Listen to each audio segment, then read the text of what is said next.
Good morning po mga classmates. Ito na naman si Dr. Eugene Tan of Triple Dragon Game Farm.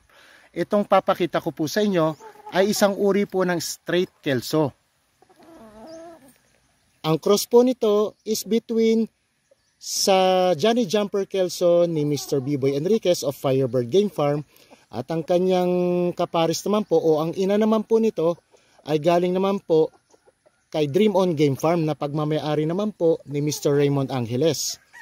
So, yung inahin po nito ay isang Ding Fair Kelso. Ganito po usually yung lumalabas sa kanila. Meron ako na ibenta nito nung nakaraang IGF, 2 piraso. At ito namang mas matanda-tanda na gagawin po natin brood stag para po magkaroon tayo ng baseline na mga Kelso na maayos po ang laro, malalakas pumalo at magagaling po sa liparan. So, ito po ay isang straight Kelso na brood stag.